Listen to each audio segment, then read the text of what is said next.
3540 NMLS 1257232. नमस्कार श्रोताहरू, तपाईहरु सुन्दै हुनुहुन्छ radio Nepali USA on radio मिर्ची प्लेटफर्म 1310 AM. if यदि ड्राइभ गर्दै हुनुहुन्छ भने अहिले बे एरियामा 680 880 सान फ्रान्सिस्कोमा ओकल्यान्डमा तपाईहरु यो रेडियो नेपाली सुन्न सक्नुहुन्छ इन द ड्राइभ टाइम। र यदि फोन गरेर यदि बे एरियाभन्दा बाहिर हुनुहुन्छ भने हजुरले सुन्न सक्नुहुन्छ radio Nepali USA by dialing 605-472-9355 र यदि एपमा रेडियो मिर्ची 1310 डाउनलोड गरेर पनि सुन्न सक्नुहुन्छ if you are out of USA। र अर्को तरिका छ वेबसाइटमा गएर पनि सुन्न सक्नुहुन्छ। आजको प्रोग्राममा हामी सुन्न गर्न गइरहेका छौं र आजको प्रोग्राम हामी सुरु गर्दैछौं। Version of the week, and the version of the week is sponsored by Gen Travels 24/7 service Nepal यात्राको लागि अथवा नेपालबाट अमेरिका आउनको लागि अथवा कुनै टुर र ट्रिप्स अरु कन्ट्रीको लागि पनि उहाँहरु आउनुहुन्छ।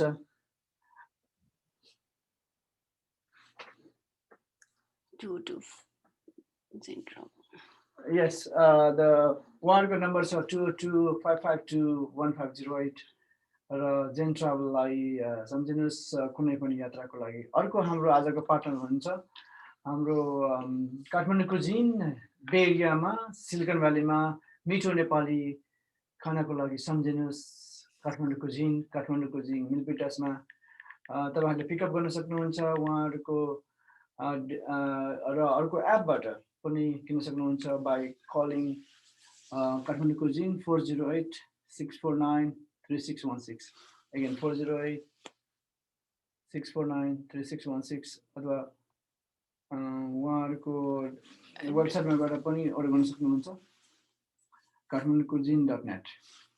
र यदि इम्पोसिबल मोमो झोल मोमो उहाँहरुको स्पेशल रहेको छ।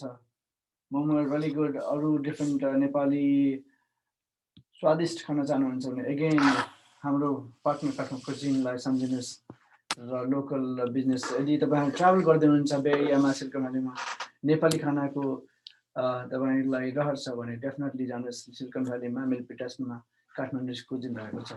अब हामी बढाउँदै छौं एउटा त्यसले पनि हामी स्टार्ट गर्छौं एउटा भजन र भजन अफ विक छ। आज हामी सुरु गर्दै छौं शिवा भजन। होप तपाईहरुले मन पराउनु होला।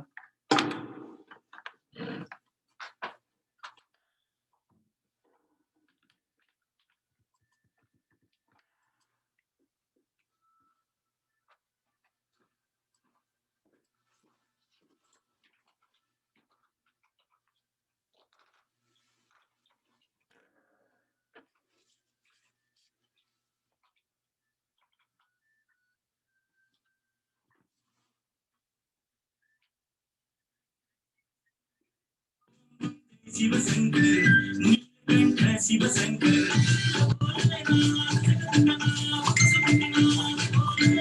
अच्छा करना भोले अच्छा करना भोले अच्छा करना भोले अच्छा करना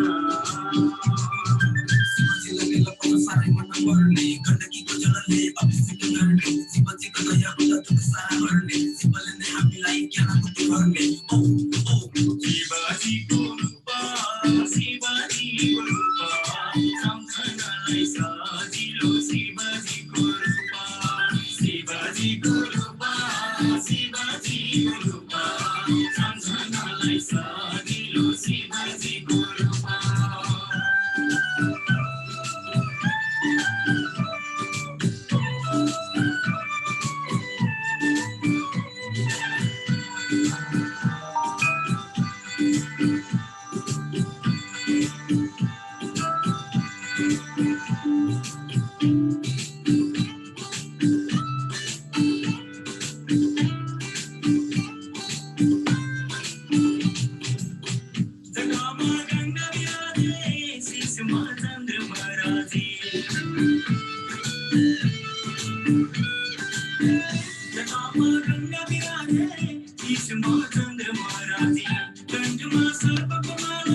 साथमा पार्वती साजे कण्ठमा सर्पको माला साथमा पार्वती साजे रक्षा करना त्यो भोलि रक्षा करना त्यो भोलि रक्षा करना त्यो भोलि रक्षा करना शिव बिना जीवनमा के छ सार पुत्र बाहिर दया माया सारा संसार शिवजीलाई नबुझ्ने हो पृथ्वीको भार प्रकृतिमा शिवजीको महिमा अपार ओ ओ उनै शिवजीको नाचौँ माला भएको छाला चन्द्रमाको दिको उनै शिवजीको नाचौँ माला भएको छाला चन्द्रमाको दिको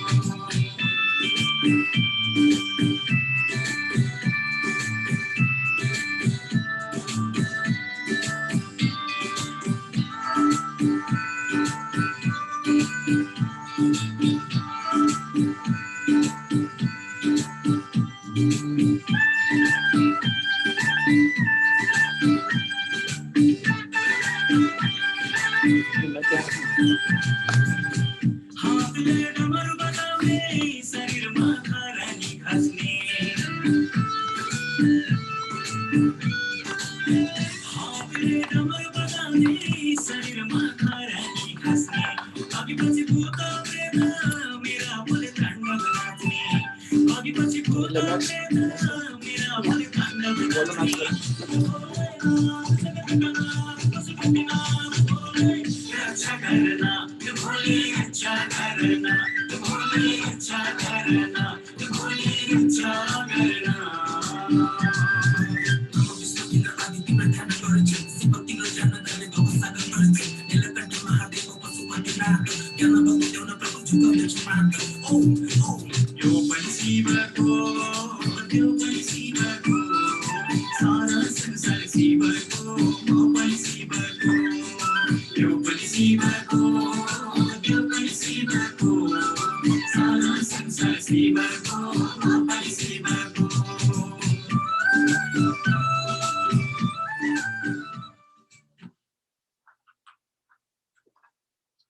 नमस्कार श्रोताहरू, यो मिठो भजनपछि अब हामी ल्याउँदैछौँ आजको प्रोग्राम अगाडि बढाउँदैछौँ र आजको प्रोग्राम निकै राम्रो प्रोग्राम छ र आज हाम्रो एकदम अति स्पेशल गेस्ट हुनुहुन्छ र उहाँलाई अब हामी निम्त्याउँदैछौँ। उहाँ चाहिँ टेक्सासमा बस्नुहुन्छ र उहाँ चाहिँ हाम्रो एनआरएन युएसए का प्रेसिडेन्ट हुनुहुन्छ मिस्टर सुनिल शाहजीलाई अब हामी जुमबाट कुराकानी गर्नेछौँ र लाइभ तपाईँहरूले सुन्न सक्नुहुन्छ रेडियो मिर्ची 1310 AM यदि ड्राइभ गर्दै हुनुहुन्छ भने अथवा वेबसाइट रेडियो मिर्ची 1310.com गएर पनि सुन्न सक्नुहुन्छ। यदि तपाईँ बे एरियाभन्दा बाहिर हुनुहुन्छ भने एनी इन्टरनेसनल लोकेसनमा सुन्न सक्नुहुन्छ र यदि तपाईँ एपबाट डाउनलोड गरेर रेडियो मिर्ची 1310 एप डाउनलोड गरेर पनि सुन्न सक्नुहुन्छ। यदि तपाईँ एप एभाइलेबल छैन भने फोन गरेर पनि सुन्न सक्नुहुन्छ। फोन नम्बर हो 605-472-605 म रिपिट गर्छु 605-472-9355। ल आज हामी निम्त्याउँदैछौँ हाम्रो गेस्ट सुनिलजी। नमस्कार, रेडियो नेपालीमा हजुरलाई स्वागत छ। How are you doing in Texas? नमस्कार जयजी, धन्यवाद रेडियो नेपाली युएसए र रेडियो मिर्चीलाई। हामी सबै ठिक छौँ एकदमै।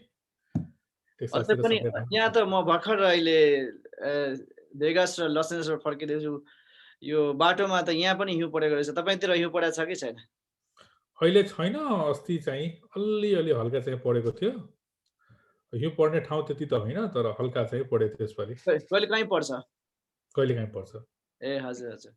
ओके, सो आज हामी प्रोग्राम सुरु गर्दैछौँ। अहिले चाहिँ एनआरएनको एकदम मेम्बरसिप ड्राइभको जताततै म यो प्रचार हेर्दैछु र धेरैजना साथीहरूले अहिले मेम्बरसिप बढाउँदै हुनुहुन्छ। अहिले एनआरएनमा अहिले के भइरहेछ कि अलिकति प्रकाश पार्नुहुन्छ कि? धन्यवाद जयजी, फेरि पनि प्रश्नको लागि एकदम राम्रो प्रश्न सोध्नुभयो। म एक्टिभिटिज भन्दा पनि पहिला म हल्का चाहिँ यो संस्थाको ब्याकग्राउन्डमा जान चाहन्छु। हजुर। यो संस्था भनेको हामी सबैलाई थाहा भएकै कुरा हो। नेपाल सरकारको एउटा आधिकारिक संस्था हो एनआरएनए भनेको। जुन चाहिँ नेपाल सरकारको संविधान अनुसार SAARC कन्ट्रीभन्दा बाहिर समयभन्दा बढी भयो भने नेपालको संविधानले त्यसलाई एनआरएनबाट चिन्छ। अनि हामी चाहिँ विभिन्न कारणले एनआरएन भइसकेपछि विश्वभरि छोडेर बसेका एनआरएनका समस्याहरूलाई, जुन देख्न थालेको समस्याहरूलाई समाधान गर्नका लागि नै यो संस्थाको जन्म भएको हो आजभन्दा 17 वर्ष अगाडि। अनि अग्रजहरूले अहिलेसम्म संस्थालाई धेरै अगाडिसम्म ल्याउनु भएको छ र अहिलेको करेन्ट वर्तमान कार्य समितिले त्यसमा इँटा थप्ने प्रयास गर्दैछन्। सो जुन हामी नेपाल मुलुकका हामी सबै नेपालमा केही गर्छौँ, हामी यहाँ बाहिर बसे पनि हाम्रो परिवारका केही सदस्यहरू, समाजका हाम्रा व्यक्तित्वहरू त्यहीँ बस्नुहुन्छ र अब देशको लागि पनि केही गर्नुपर्छ हाम्रो जिम्मेवारी पनि हो र गर्ने इच्छा पनि हुन्छ। यो कुराहरूलाई नीतिगत रूपमा कसरी जोड्ने यो एउटा संस्थाले प्रयास गर्दैछ नेपाल सरकारसँग। र हामी बस्ने कर्मभूमिमा, जस्तै हामी अमेरिकाको कुरा गर्दाखेरि अमेरिकामा पनि छोडिएर बसेका नेपालीहरू, 50वटै राज्यमा छोडेर बसेका नेपालीहरूलाई जोड्ने हामी प्रयास गरेका छौँ। यो नेटवर्क एउटा बिल्ड गर्ने प्रयास गरेका छौँ र एउटा इस्युजहरूलाई समाधान गर्नका लागि, समस्यालाई समाधान गर्नका लागि हामीले एउटा प्लेटफर्म क्रिएट गरेका छौँ। र अहिलेको गतिविधि कुरा गर्दाखेरि यो कार्य समितिको विशेष गरेर म के भन्न चाहन्छु भने हामीले हामीले यो कार्य समिति सुरु गरेको 2019 को जुलाई महिनामा हो। त्यसपछि हामीले इन्टरनेसनल लेभलमा चाहिँ अमेरिकाबाट प्रतिनिधि कसरी पठाउने भन्नेतिर हाम्रो बढी फोकस थियो र नेपाल सरकारले ल्याएको भिजिट नेपाल 2020 तिर हाम्रो फोकस थियो। र सँगसँगै यसपालि यो कार्य समितिको लागि यो अवसर पनि हो जुन सेन्सस 2020 जुन प्रत्येक 10 वर्षमा हुने गर्छ अमेरिकामा, त्यो सेन्सस 2020 का लागि एनआरएनले एउटा अभियान हामीले सुरु गरेका थियौँ। हाम्रो उद्देश्य भनेको नै अमेरिकामा बस्ने सम्पूर्ण नेपालीहरू, दाजुभाइ दिदीबहिनीहरू यसपालि जनगणनामा भाग लियो। किनभने जनगणनाको महत्त्व हामी सबैलाई थाहा छ। नम्बरकै आधारमा यहाँको अमेरिकी सरकारले, अमेरिकी कानुनविदहरूले एउटा चाहिँ बजेट डिस्ट्रिब्युसनदेखि लिएर पोलिटिकल बाँडफाँडदेखि लिएर सबै कुरा चाहिँ नम्बरमा फरक पर्ने भएकोले गर्दाखेरि हाम्रो सहभागिता हुनुपर्छ भनेर एनआरएन एनसिसी युएसएले एउटा अभियान सुरु गरेको थियो र हाम्रो विभिन्न राज्य च्याप्टरहरूसँग कोर्डिनेट गरेर बढीभन्दा बढी नेपालीलाई हामीले जनगणनामा भाग ल्याउन हाम्रो उद्देश्य थियो र हामी सफल पनि भएका छौँ। हामीले त्यो सुरु गरेको अभियानमा हामी सफल भएका छौँ। र यस्तै हामीले कहिले नसोचेको कुरा यो कोभिड-19 ग्लोबल पेन्डेमिक्स भनेर नै आयो। हामीले कहिले सोचेको थिएन। त्यो बेलामा पनि एनआरएनले एउटा मेडिकल लाइनमा यो कोभिड-19 के हो, यस्ता कुराहरू भन्नेदेखि लिएर हाम्रा इमिग्रेसनका कुराहरू, इन्फर्मेसनहरू बाहिर ल्याउनेदेखि लिएर जुन अमेरिकी सरकारले दिने जुन बेनिफिटहरू थियो, त्यो बेनिफिटहरूलाई कसरी चाहिँ हामी हाम्रो एनआरएन कम्युनिटीसँग पुर्याउने, जुन इन्फर्मेसनहरू, आधिकारिक इन्फर्मेसन कसरी पुर्याउने कुराहरूदेखि लिएर नेपाल सरकार, नेपाली एम्बेसीसँग कोर्डिनेट गरेर हाम्रो भ्रमण भिसामा आउनुभएका व्यक्तित्वहरूलाई नेपाल पठाउनेदेखि लिएर उन समस्याहरूको समाधान गर्नलाई, विद्यार्थीका समस्याहरूदेखि लिएर यस्ता कुरामा हामीले एक किसिमको भूमिका खेलेका छौँ।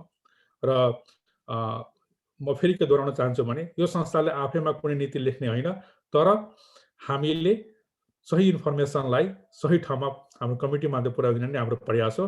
त्यो समग्रमा हामी यही गर्दैछौँ र यसकै लागि अब गतिविधिहरू अगाडि बढ्दैछन्, अझ गतिविधिहरू अगाडि बढ्दैछन्। अझ पछि डिटेलमा कुरा गरौँला। धन्यवाद जयजी। धन्यवाद सुनिलजी। मेरो दुईटा क्वेसनको एन्सर तपाईँले एउटैमा दिइदिनु हो। त्यो त मेरो नेक्स्ट क्वेसन थियो। सो अहिले अब मैले यो एक्चुअली जस्ट इन्फर्मेसनको लागि धेरै नेपाली श्रोताहरूलाई, दर्शकहरूलाई, अब यहाँ विभिन्न अर्गनाइजेसनहरू छन्, यो एउटा स्ट्रक्चरल क्वेसन जस्तै छ कि अब एनआरएनए र एनआरएन युएसए को त्यो तालमेल कसरी हुन्छ, त्यो कसरी वर्क चार्ट कस्तो छ, अनि अब एनआरएन युएसए आइसकेपछि तपाईँको रिजनलहरू छ, त्यसपछि च्याप्टरहरू छ, त्यसको बारेमा अलिकति त्यो अर्गनाइजेसन स्ट्रक्चरको बारेमा बताइनुहुन्छ कि? स्योर, एकदमै राम्रो प्रश्न। यो पनि थाहा पाउनुपर्ने कुरा हो। सो हाम्रो नेपाल सरकारसँग सिधै रिलेसन राख्ने भन्नाले हामीले एउटा आइसिसी भन्छौँ, सर्ट फर्ममा इन्टरनेसनल कोअर्डिनेसन काउन्सिल भन्छौँ। सो आइसिसी भनेको हाम्रो नेपाल सरकारसँग सिधै कोअर्डिनेट गर्ने एउटा एन्टिटी हो, एउटा बडी हो।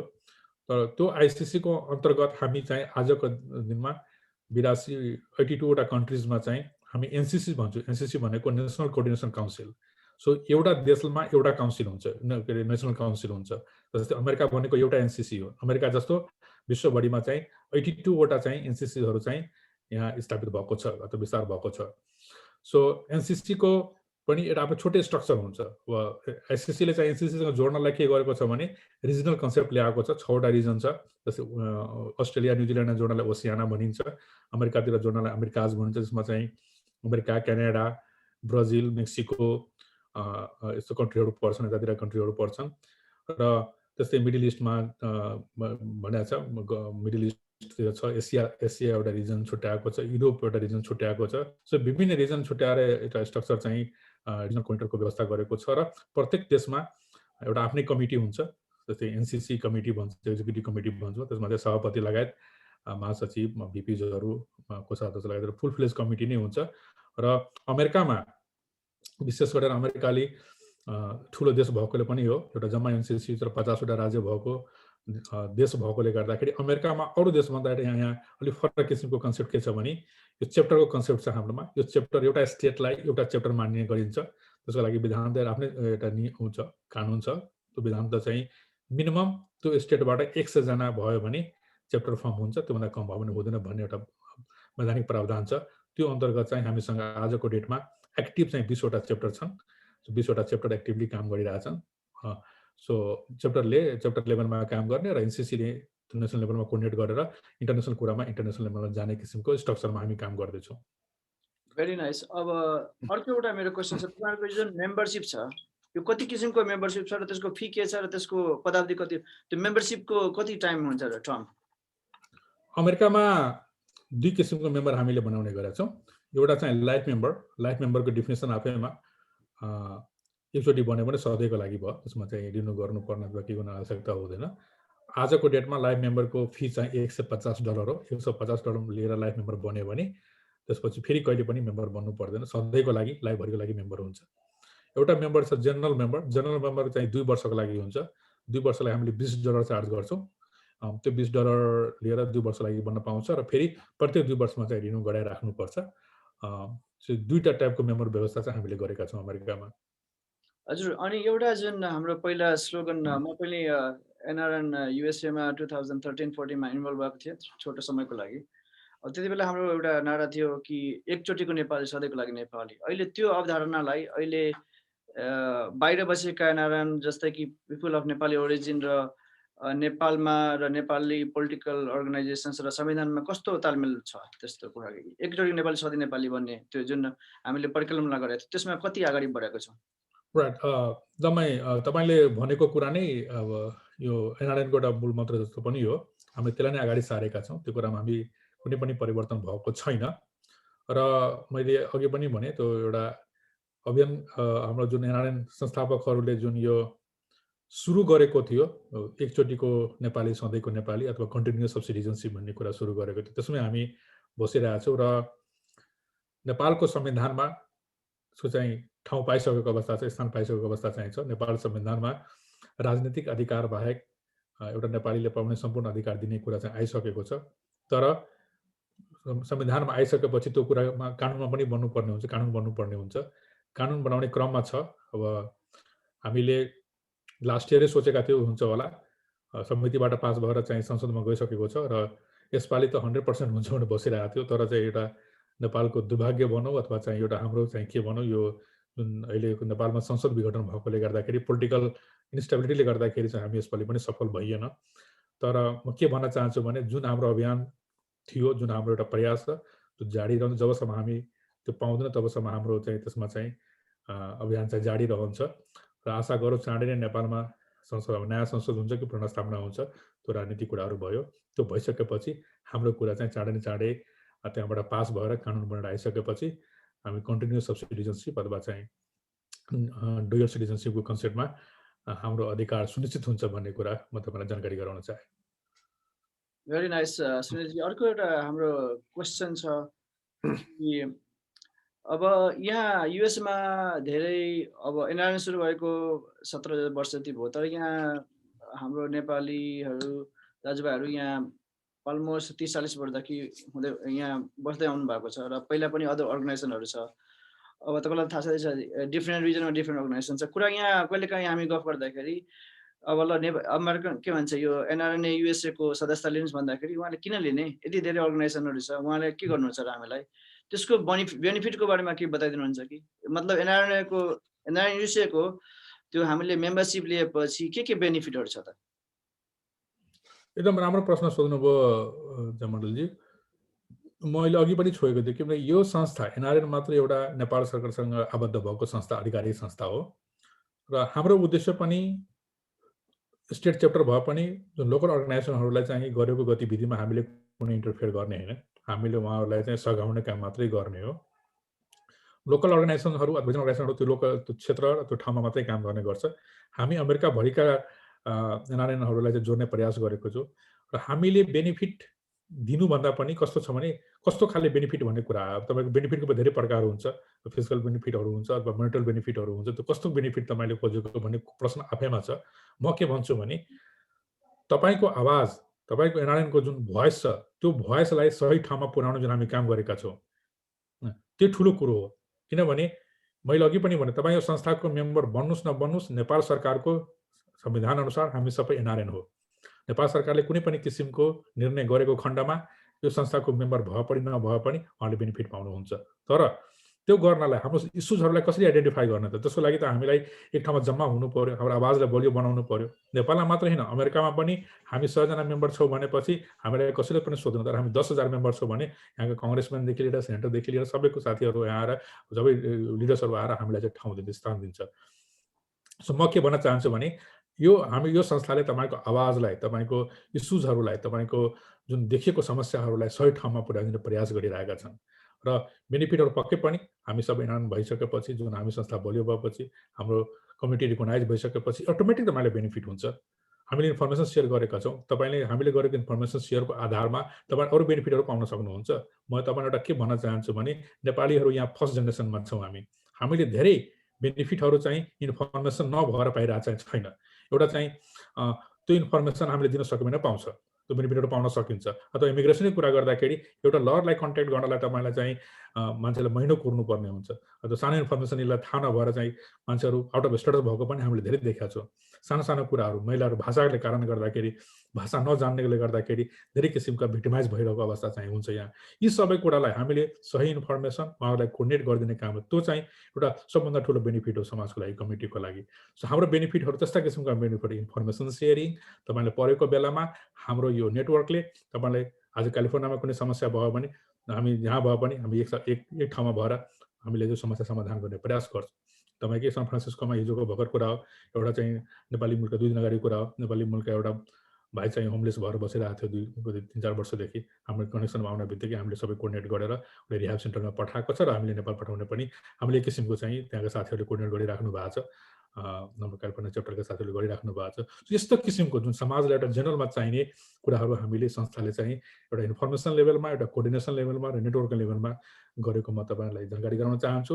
र यससँग जोडेको छ भने पक्कै पनि, जस्तै आज तपाईँले भन्नुहोस् एनआरएनसँग जोड्नु भएको छ भने पक्कै पनि तपाईँको कुरा, तपाईँले गरेको बिजनेस व्यापारको कुराहरूलाई पनि थाहा पाउँछ, तपाईँहरूले पनि बेनिफिट हुनसक्छ। अथवा हामी 10 जना मान्छे ठाउँमा जम्मा भयो भने भोलि 2 जना मान्छे, 2 जना चाहिँ त्यसबाट व्यक्तिहरू मिलेर बिजनेस व्यापारै गरेला।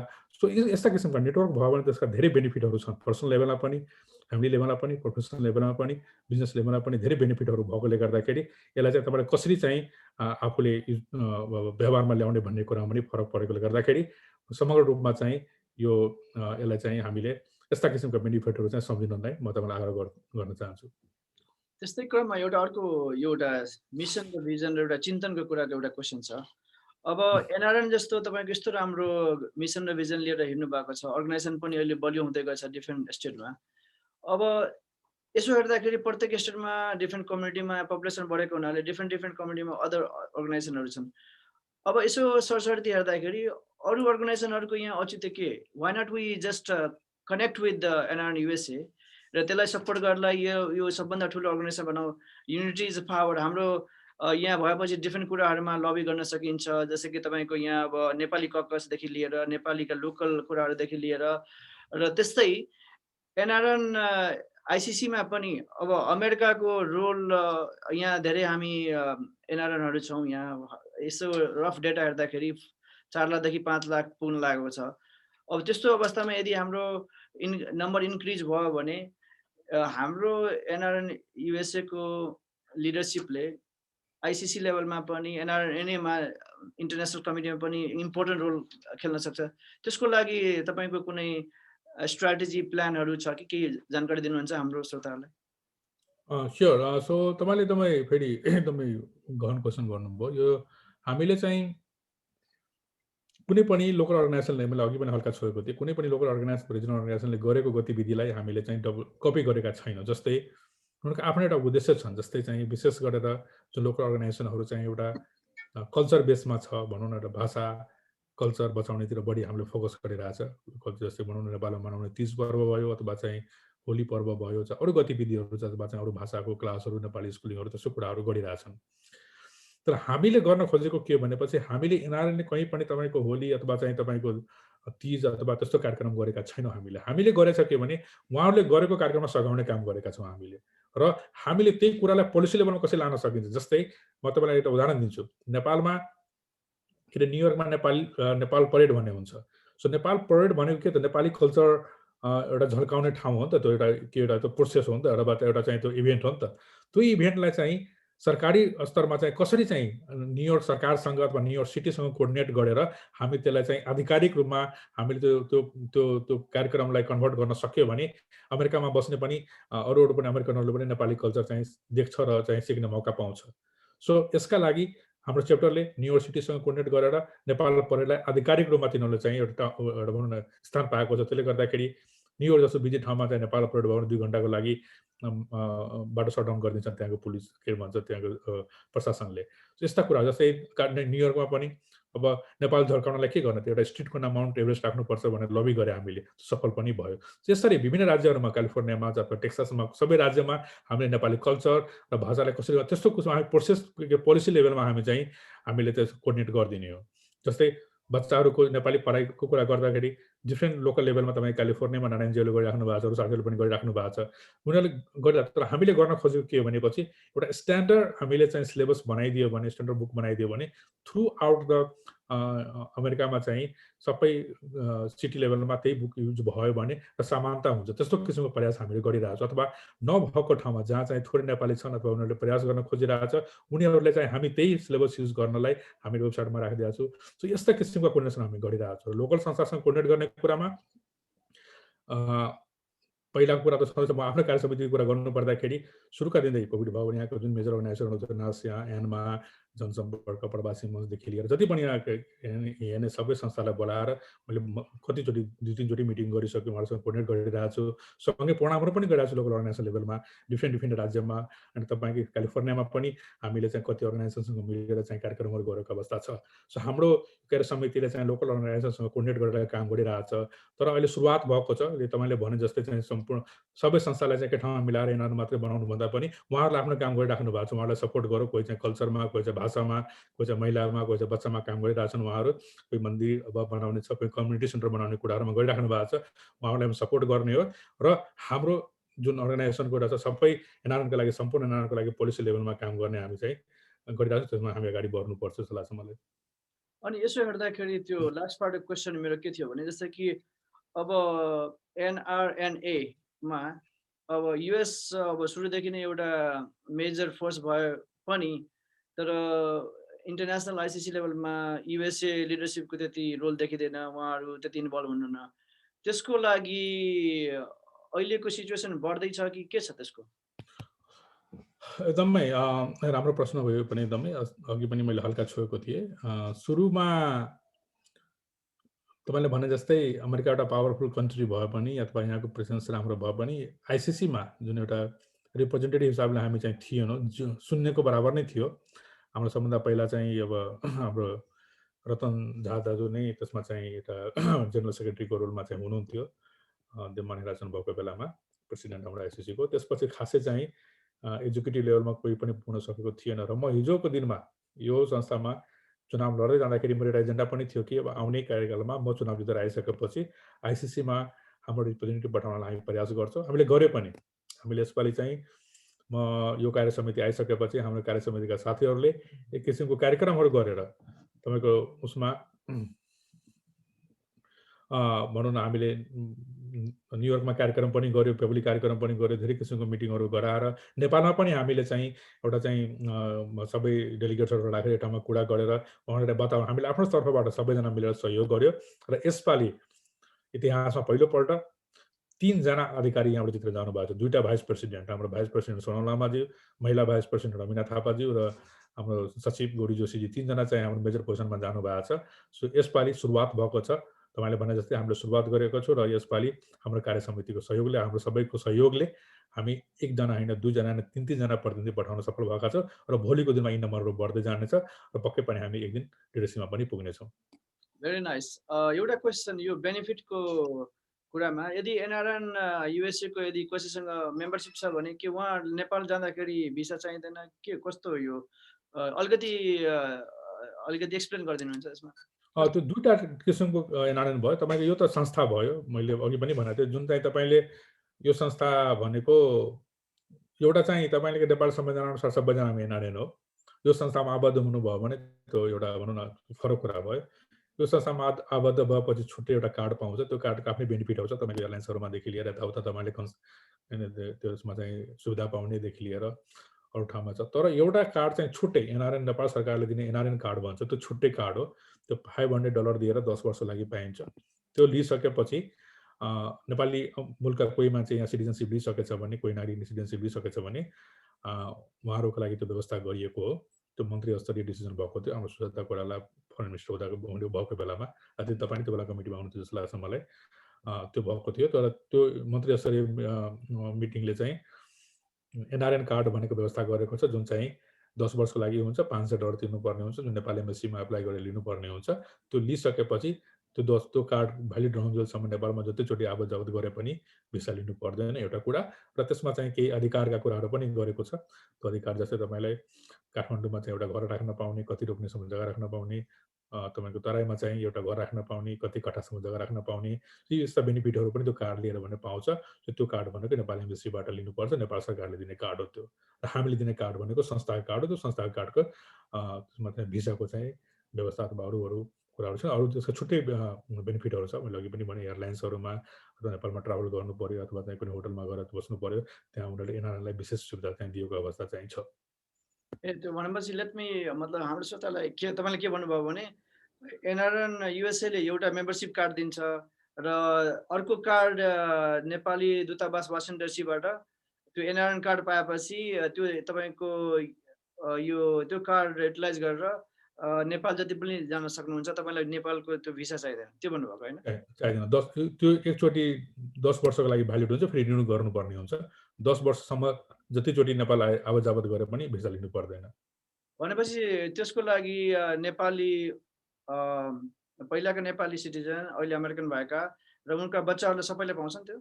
पाउँछ, सबैले पाउँछ। त्यसको लागि अब जस्तै कि एम्बेसीमा अप्लाई गर्यो भने त्यसको लागि एनआरएन को सदस्यता लिनुपर्ने हुन्छ कि हुँदैन? पर्दैन। एनआरएन को संस्थाको सदस्यता लिनु पर्दैन त्यो। भनेपछि त्यो एनआरएन युएसए को मेम्बरसिप नलिए पनि त्यहाँ डाइरेक्टली अप्लाई गरेर तपाईँ भिसा काम त्यो इन्डिभिजुअल त्यो नेपाल सरकारले दिने कार्ड हो, त्यो एनआरएन कार्ड भन्छ त्यसलाई। ए हजुर हजुर। भनेपछि that is for only USA र युके का सिटिजन अरू कन्ट्री पनि अप्लाई? हैन, संसारमा जहाँ पनि त्यो नेपाल सरकारले दिने कुरा, जहाँ पनि तपाईँ युकेमा पनि अस्ट्रेलियामा जहाँको पनि नेपाली मुलुकका पहिला नेपाली मुलुक र अहिले त्यो देशको नागरिक भएकोलाई त्यो व्यवस्था गरेको छ नेपाल सरकारले। असम असम। एउटा हामी छोटो ब्रेक लिँदैछौँ, फेरि कन्टिन्यू गर्नेछौँ र त्यसपछि फेरि जारी गर्नेछौँ। धन्यवाद। Short brake.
इंद्रधनुषी रंग समेत फसल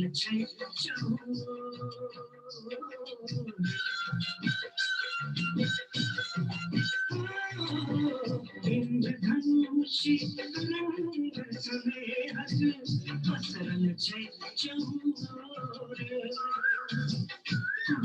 कोयली गीत सुनावे अपनी हाथी सीताजी के मिथिला धाम जनकपुर धाम स्वर्ग नचै धरती पर वही धाम उगना के धाम विद्यापति के धाम गावे घरे घर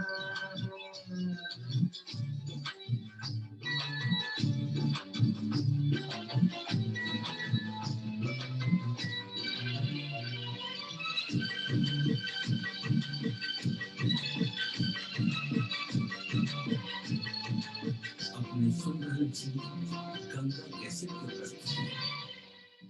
मिथिलावासी सब्जी मैथिल मैथिल सब हर भाषा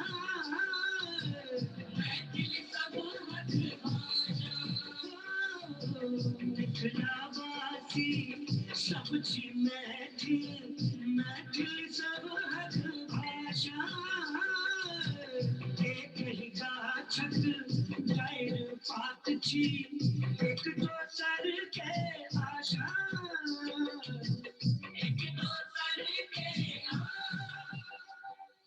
दही माछ पान मखान कमला खुशी बनान खेत खलिहान धन करे खुश कर मंडन भारती के बखान आया छी के मान चढ़े घरे घर दही माछ पान मखान के भोज करे घरे घर स्वर्ग सने मिथिला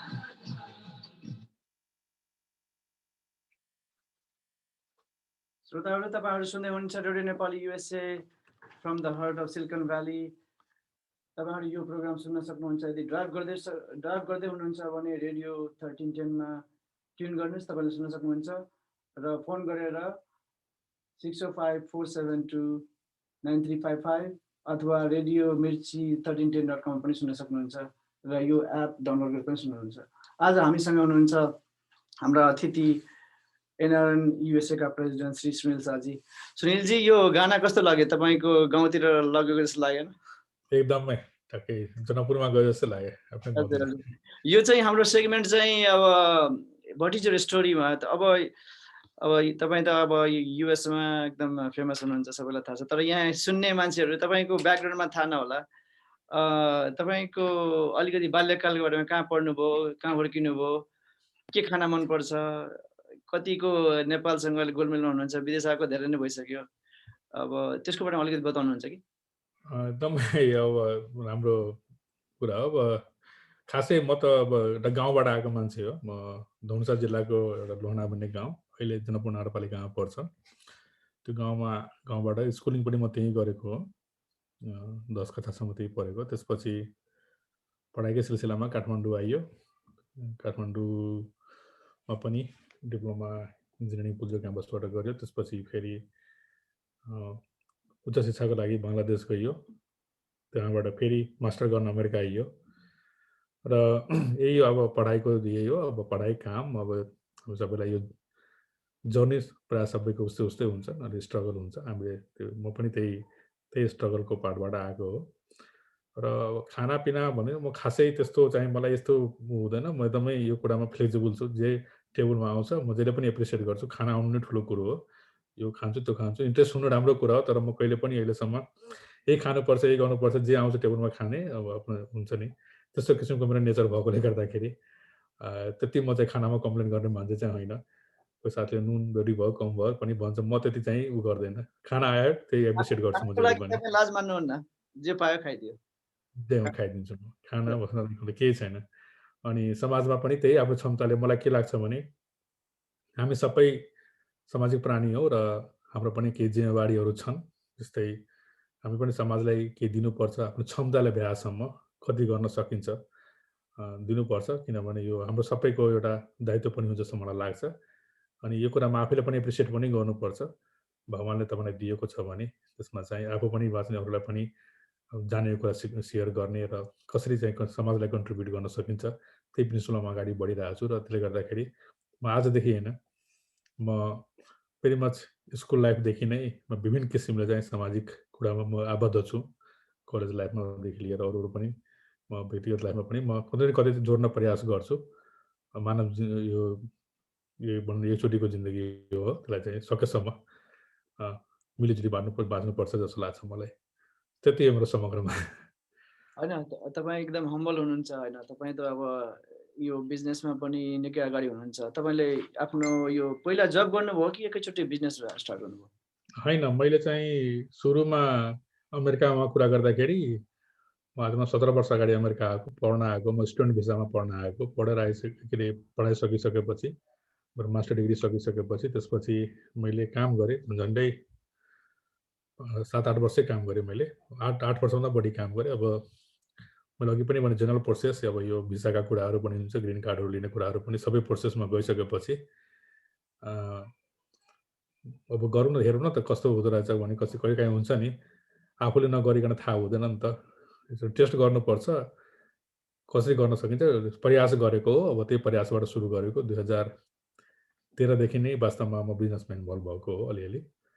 अनि आफ्नै लाइनको आइटीको बिजनेस छ। अब बिस्तारै बिस्तारै तर पनि म बेला बेलामा अहिले काम गर्छु। एज अ कन्सल्टेन्ट चाहिँ गरिरहेको हुन्छु, काम क्लाइन्टहरूलाई सपोर्ट गरिरहेको हुन्छु, सर्ट टर्म प्रोजेक्टहरूमा गरिरहेको हुन्छु। र यस्तै हो, अलिअलि सानोतिनो यताउता साथीभाइहरूसँग मिलिजुली गरेर विभिन्न सेक्टरमा अलिअलि चाहिँ गर्ने प्रयास गरिरहेको छु। जस्तै कि यहाँ अब यो W2ले त जब गरेर कति न के नै हुन्छ र अब जस्तै कि धेरैजना एनआरहरू यहाँ आइसकेका छन् र उहाँको करियर अर्को सेकेन्ड स्टेजमा जाँदैछ भने यो बिजनेसको लागि यो अमेरिकामा के सल्लाह दिनुहुन्छ? How they can get in? कहिलेकाहीँ के हुन्छ भने अब यहाँ आइयो, ग्रिन कार्ड भयो, फ्यामिली भयो, घर भयो, 2टा कार भयो, अनि मर्गेज भयो, पेमेन्ट भयो, क्रेडिट कार्ड भयो, त्यसपछि अब बिजनेस गर्ने कि नगर्ने एकदम एकदम इज अ बिग रिस्क। र नयाँ बिजनेसमा फेरि फेलियर हुनु पनि धेरै चान्स हुन्छ। तर तपाईँले यसलाई मेन्टेन गरेर अगाडि बढ्नु भएको छ, तपाईँसँग धेरै एक्सपिरियन्स नलेज छ कि हाम्रो श्रोताहरूलाई जसलाई यो गर्ने एउटा चाहना छ तर गर्न सकिराख्नु भएको छैन, उहाँहरूलाई के भन्नुहुन्छ? अब यो बिजनेस भन्ने कुरामा अब विभिन्न बिजनेसम्यानहरूको आफ्नो आफ्नो चाहिँ एङ्गल हुन्छ हेर्ने, अथवा आफ्नो आफ्नो तरिकाले एक्सप्लेन गर्ने कुरा हुन्छ। मलाई कस्तो लाग्छ भने जे कुरा गर्नलाई पनि एक किसिमको चाहिँ तपाईँको त्यो भन्छ नि, एकदमै ठेटी भाषामा भनौँ न, साहस चाहिँदो रहेछ। गर्नुपर्छ है भन्ने कुरा, साहसले चाहिँ मान्छेलाई कन्फिडेन्स दिन्छ कि म गर्न सक्छु भनेर। अब के छ भने रिस्क र यो सबै कुरामा छ। तपाईँको मानव जिन्दगीमा नै भनौँ न, अब तपाईँको आज के छ भोलि के छ कसैलाई पनि थाहा छैन। सबै कुरामा रिस्क छ होइन। समस्या छ भने कसैको चाहिँ पारिवारिक समस्या, कसैको चाहिँ व्यक्तिगत समस्या, कसैको चाहिँ धेरै किसिमको समस्या। त्यो समस्या बिचमा नै लड्न सक्ने लिडरसिप हो क्या। त्यो समस्याको बिचमा तपाईँ कसरी लडेर अगाडि बढ्नुहुन्छ भन्ने कुरा हो। म यो गरेपछि तपाईँ सेफ साइडमा जहिले पनि होइन, म यो जागिर छोडेपछि म बिजनेस गरेँ भने म त सकिन्छु, मसँग पैसै हुँदैन भने तपाईँको त्यो एउटा डर हो नि त। त्यो डरभन्दा बाहिर आउन सक्नुपर्छ जस्तो लाग्छ मलाई होइन। सबभन्दा पहिला डराउनु हुँदैन होइन। किनभने तपाईँ एउटा अमेरिकामा आइसकेपछि, अमेरिकामा संसारमा जहाँ तपाईँसँग क्वालिटी छ भनेपछि तपाईँ जहिले पनि जे पनि गर्न सक्नुहुन्छ। तपाईँले कमसेकम ट्राई गर्नु भएन भने यो भन्छ नि हाम्रोतिर बनारसको लड्डु जस्तो खाएपट्टि पस्ताउने, अब नखाइ कसरी थाहा हुने भन्ने कुरा। त्यसले गर्दाखेरि त्यो ट्राई चाहिँ गर्नुपर्छ आफूले बनाउन कोसिस गर्नुपर्छ। तर मैले बुझेको कुरा के, एउटा सिम्पल थ्योरी के हो भने कुनै पनि बिजनेस नराम्रो हुँदैन। त्यो घाँस काट्ने बिजनेस होस् अथवा चाहिँ त्यो जुन पनि बिजनेस होस्, आइटीको बिजनेस हो, कुनै पनि बिजनेस नराम्रो हुँदैन। बिजनेसलाई चाहिने भने, कुनै बिजनेसलाई चाहिने भनेको डेडिकेसन हो, त्यसमा अनि सिन्सिरिटी हो। 2टा कुरा भयो भने बिजनेस तपाईँलाई ब्याक गर्छ। त्यो कुरा तपाईँ सबैलाई बुझ्नुपर्ने कुरा हो। जहाँसम्म रिस्कको कुरा छ, there will be always risk. हाम्रो लाइफमा पनि भन्छ नि, there will be always another mountain, risk रहिरहन्छ। त्यो रिस्कको बिचमा त्यो होइन जनरल काम त सबैले गर्न सक्छ लिडरले त विशेष परिस्थितिमा विशेष समस्यामा समाधान गर्नु त लिडरको काम हो नि बिजनेसम्यानहरू पनि बिजनेसहरू पनि लिडर्सले गर्ने कुरा हो छोटो लिडरसिप हुन्छ त्यसले गर्दाखेरि रिस्क लिनुपर्छ समस्या समाधान गर्ने जानुपर्छ सधैँ राम्रो हुँदैन उतार चढाव सधैँ हुन्छ म के एउटा आग्रह गर्न चाहन्छु भने सम्पूर्ण श्रोताबिनलाई कोसिस गर्नुहोस् सफल हुनुहुन्छ त्यति मैले चाहिँ जानेको कुरा त्यति हो डेडिकेसन र सिन्सियर बिजनेसको लागि भन्छ नि तपाईँको एकदम पैसा चाहिन्छ पैसा नभए हुँदैन you got to have at least saving for maybe 12 to 24 months त्यो तपाईँले त्यस्तो गरेर गर्नुभयो कि अब तपाईँ just like you started, you had 2 jobs and then you did the business on the side. त्यसको मेन प्रब्लमहरु चाहिँ फाइनान्सिङ यो कसरी रेज गर्ने र त्यसलाई कसरी सस्टेन गर्ने र त्यसलाई ग्रो गर्ने एउटा प्रब्लम हुन्छ अब तपाईको बिजनेस अलमोस्ट 5-10 इयर्स मा गइरहेछ त्यो अरु योलाई कसरी अलिकति केही अझ सल्लाह दिनुहुन्छ कि अमेरिकामा विशेष हजुर थ्यांक यू अमेरिकामा चाहिँ एकदमै एउटा राम्रो कुरो के छ भने बिजनेस गर्नलाई यहाँ तपाईको दुईटा पार्ट हो फाइनान्शियल एउटा पार्ट चाहिँ बिजनेस गर्नलाई पैसा चाहिन्छ कि भन्ने कुरा पनि हो हैन अब अफ कोर्स बिजनेस गर्नलाई पैसा चाहिन्छ तर कुन लेभलको बिजनेस गर्न कस्तो किसिमको बिजनेस गर्न पनि फरक पर्छ धेरै कुराहरु हुन्छ मेरो व्यक्तिगत उदाहरण दिनु पर्दाखेरि मैले जिरो इन्भेस्टमेन्टबाट सुरु गरेको मान्छे पुट जस्ट $0 माई कमिटमेन्ट म एक पैसा पनि बिजनेसमा चाहिँ इन्भेस्टमेन्ट गरेर चाहिँ क्याश पैसा हालेर मैले गरेको चाहिँ हैन मेरो आफ्नै उ छ मैले $0बाट सुरु गरेको मान्छे हो म सो मसँग हजारै भए पनि लाखै भए पनि म एम ह्यापी किनभने जिरोबाट सुरु गरेको मान्छे हो र तपाईले भनेको कुरा चाहिँ हुन्छ फ्यामिली इन्सिक्युरिटी हुन्छ कि ल केही बिजनेस राम्रो गर्न सकेन भने 6 महिनासम्म छैन भने गाह्रो हुन्छ कि भन्नु त्यो पार्ट चाहिँ हो तर चाहिँ अमेरिकामा म्यानेज गर्न सकिन्छ किनभने अमेरिका एउटा यस्तो देश छ नि अपर्च्युनिटी भएको कन्ट्री हो कि तपाईले आफ्नो घरै चलाउनलाई चाहिँ पार्ट टाइम यता उता गरेर अथवा फ्यामिली अलिअलि सेभिङ नेपालीहरुको हाम्रो बानी पनि हुन्छ 2-4 पैसा सेभ गर्ने गरेर सकिन्छ जस्तो मलाई लाग्छ सुरुमा 5-6 महिना हो स्ट्रगल भनेको त्यो चाहिँ म्यानेज भइहाल्छ किनभने अमेरिका त्यति बस्न महँगो कन्ट्री पनि हैन घर र खानालाई त्यति पैसा खर्च गर्नु त हामी सबैलाई थाहा भएको कुरा हो त्यति पनि नभएकोले गर्दाखेरि एउटा जनरल एउटा एक्टिभिटिजको लाइफमा चाहिँ खासै फरक पर्छ जस्तो मलाई लाग्दैन हैन अब त्यसै तपाईले परे पनि जागिर खाइराख्नु भएको छ बिजनेसमा जानु भएको छ भने पनि तपाईलाई एकदमै गाह्रो भयो भने तपाईको यहाँ लोन सिस्टमहरु पनि छ तपाईको बेनिफिटहरु पनि सरकारबाटै पाउँछ अनएम्प्लॉयमेन्ट बेनिफिटहरु पाउँछ अथवा तपाईले कुनै किसिमको क्रेडिट कार्डहरुको कुरा छ यहाँ अरु लोन सिस्टमहरु छ स्मल बिजनेस लोनहरु छ अथवा चाहिँ तपाईको पर्सनल लोनहरु पनि हुन्छ कुनै न कुनै तरिकाले चाहिँ तपाईले म्यानेज गर्न सक्नु भयो भने you will be able to do it जस्तो लाग्छ कि मलाई Very nice. Thank you for sharing this awesome advice. Yes, I think also if you have the solution for the problem, the problem तपाईले बेच्न सक्नुहुन्छ भने you can get the money. अब यो हामी अन्तमा आइपुगेका छौं मेरो दुई तीनवटा अर्को क्वेशन बाँकी छ अब तपाईले म तपाईलाई धेरै पहिलेदेखि नै चिन्छु पर्सनली अरु नन प्रफिटहरुमा एन्टामा तपाईलाई धेरै काम गर्नुभएको थियो अब यो नन प्रफिटमा पनि तपाईले सक्सेस उत्तिकै पाउनु भएको छ र बिजनेस पर्सनलमा पनि उस्तै छ यो नन प्रफिटमा तपाईको सुरुदेखि नै यो give back to something to your community give back to the country त्यस्तो भएर तपाईले सुरुदेखि लाग्नु भएको कि हैन यो तपाईको अरु कुनै इन्स्पायर गर्ने के सोर्सहरु छ कि के छ त्यसको बारेमा अलिकति हाम्रो धेरै यहाँ साथीहरु धेरै सक्सेसफुल छन् तर कहिले उहाँहरु हुनुहुन्छ कि हाम्रो अपर्च्युनिटी छैन कसैले चिन्दैन तर तपाईले यहाँ जिरोबाट पनि अब प्रोग्रेस गरेर एकदम राम्रो गर्नु भएको छ नन प्रफिट ग्रोथको लागि के फर्मुला छ अनि यसमा चाहिँ यही हो तपाईको सबभन्दा पहिला इच्छा हुनुपर्छ किनभने तपाईले पनि आफै भनिहाल्नु भयो एन्सर पनि दिइहाल्नु भयो पैसा भन्ने कुरा धेरै जनासँग हुन्छ पैसा भएको मान्छे संसारमा कमी छैन धेरै पनि छन् तर पैसालाई चाहिँ एउटा दिने एउटा मान्छेको चाहिँ मन इच्छा पनि हुनुपर्छ जस्तै तपाईले अमेरिकामा एक्जाम्पलहरु छ भनौं न तपाईको अब यो बिल गेट्स अथवा चाहिँ हाम्रो फेसबुकका मार्कले पनि आफ्नो चाहिँ 90% भन्दा बढी चाहिँ अथवा चाहिँ गरेर सम्पूर्ण नै उनीहरुले चाहिँ एउटा पब्लिक सर्भिसको लागि अथवा डिफरेन्ट तरिकाले चाहिँ खर्च गर्ने भनेको छ त्यो दिन एउटा इच्छा पनि मान्छेको हुनु पर्दो रहेछ र सामाजिक कुरा गर्दाखेरि म के भन्छु भनेपछि यो इच्छा नै हुनु पर्दो रहेछ म सुरुमा पनि भने नि यो चाहिँ तपाईको जिम्मेवारी पनि हो जस्तो लाग्छ मलाई कि तपाई समाजबाट आउनु भएको छ त्यही गाउँको स्कुलबाट आउनु भएको छ पढेर आउनु भएको छ भने म त्यस्तो ठाउँबाट आएको छु जहाँ चाहिँ भनौं न गाउँ नै पुरा त्यो बत्ती पनि नभएको ठाउँ सुरुमा अहिले त सबै कुरा छ पहिला नभएको बाटो नभएको लालटेनमा पढ्ने जुन व्यवस्था थियो स्कुलमा जाँदा पनि त्यो तपाईलाई थाहा छँदैछ धेरै कुरा त्यस्तो ठाउँबाट पढायो भने के छ भने त्यस्तो बेलामा चाहिँ त्यस्तो ठाउँबाट पढेर आइसकेपछि त्यो समाजलाई तपाईले के ब्याक गरिराख्नु भयो तपाई आज मेहनत गरेर अगाडि आउनु भयो भने तपाईले जानेको कुरा तपाईले बुझेको कुरा तपाईले के हल्का पनि आफ्नो तपाईले ब्याक गर्नु भएन भने सो तपाईँ समाजलाई के दिनुहुन्छ भने आफैले सन्तुष्टि पनि हुनु पर्यो। तपाईँले पैसा कमाएर मात्रै सन्तुष्टि त हुँदैन, समाजलाई तपाईँले के दिनुभयो भन्ने कुराहरू म्याटर गर्छ के। त्यसले गर्दा नै मलाई के लाग्छ भनेपछि यस्तो कुराहरूमा चाहिँ एउटा इच्छा पनि हुनुपर्छ, एउटा मान्छेको चाहिँ रेस्पोन्सिबिलिटी पनि बुझ्नुपर्छ जस्तो लाग्छ। म त जिम्मेवारी बुझ्छु यसलाई। हो जिम्मेवारी डिफ्रेन्ट तरिकाले गर्न सकिन्छ। कोही चाहिँ पोलिटिकल पार्टीमा गरेर गर्छ, कोही चाहिँ नन पोलिटिकलमा गरेर गर्छ। अब अमेरिकामा आइसकेपछि हाम्रो नेपाललाई कसरी गर्ने भनेको त अब यहाँ त कुनै पोलिटिकल पार्टी जोइन गरेर त हुँदैन पक्कै पनि, यहाँ नन प्रफिटमा नै गर्नुपर्छ। त्यसले गर्दाखेरि अब समाजमा सबैजना खालि गाली मात्रै गर्ने, खालि होइन तपाईँ यसमा चाहिँ उनीहरूले यो गर्यो त्यो गर्यो, सबैले गाली मात्रै गर्यो भने तपाईँले पनि गाली गर्यो, मैले पनि गाली गर्यो, गर्ने कसले त भन्ने क्वेसन आउँछ नि त। You should be someone has to come out, होइन त आउनु त पर्यो नि। यो सबै फ्याक्टरहरूलाई लिएर म खास नन प्रफिटमा लागेको हो। अनि समाजसेवाको जति गर्न सकिन्छ, आजभन्दा 5-10 वर्षपछि मेरो जिउले पनि नदेला, मेरो समयले पनि नदेला, जबसम्म सकिन्छ जे सकिन्छ त्यो समाजलाई गर्नुपर्छ भन्ने मान्यताले म हिजोदेखि हिँडिरहेको छु र यसलाई चाहिँ म कन्टिन्यू राख्न चाहन्छु। धेरै धेरै धन्यवाद तपाईँको यस्तो नन प्रफिटको कुराहरू सेयर गर्नुभयो। तपाईँको एकदम हम्बल हृदय छ र यो गिभिङ हार्ट छ। That's we Nepalese here in America are very thankful for you serving such a big organization with the passion and the hard work. मेरो लास्ट क्वेसन के छ भने हजुरलाई अहिलेको अब next what is next in Sunil Shah's life? Is he going to NRNA leadership or going to fight for the mayor of Dallas? अब त्यो परिस्थितिले बताउने कुरा हो, डाइरेक्सन जता पनि जान सकिन्छ। तर म एउटा के छ भने आफ्नो जिउले क्षमताले भ्यासम्म म चाहिँ कन्टिन्यू गर्छु। कुड बी होइन एनआरएनको नेक्स्ट लेभल हुनसक्छ, कुड बी मेन स्ट्रिमको पोलिटिक्स पनि हुनसक्छ, त्यो अब समय परिस्थितिले बताउला। तर म चाहिँ I will be there, I am not backing out. अब क्षमताले भ्यासम्म मेरो अभियान चाहिँ कन्टिन्यू रहन्छ, त्यति मात्रै भने मैले। Thank you. आज धेरै कम समयमा पनि हाम्रो रिक्वेस्टलाई मानेर आइदिनु हो। अझ लास्टमा यो नेपाली रेडियोका सुन्ने श्रोताहरूलाई अरू अर्गनाइजेसन र देश विदेशमा भएका नेपाल र केही लास्ट के भन्न चाहनुहुन्छ?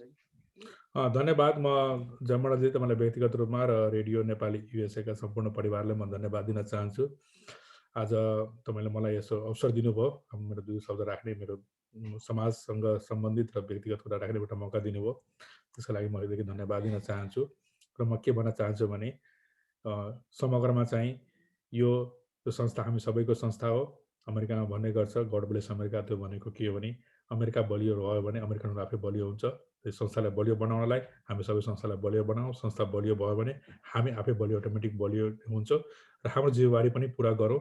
होइन, स्वच्छ वातावरणमा हामीले सिकेको जानेको कुरा हामीलाई अरूलाई पनि कन्ट्रिब्युट गरौँ, म यही आग्रह गर्न चाहन्छु।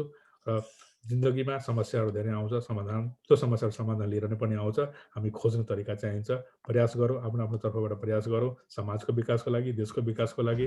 यही नै हाम्रो दायित्व जस्तो लाग्छ भन्दै फेरि पुनः तपाईँको रेडियो नेपाल युएसए परिवारलाई धन्यवाद दिन चाहन्छु। धन्यवाद सुनिलजी, फेरि भेटौँला, फेरि गफ गर्दै गर्नु। Thank you very much. अब हजुरलाई डेडिकेट गर्दै एउटा हामी नेपाली गीत बनाउँछौँ, सुन्दै गर्नु। Thank you.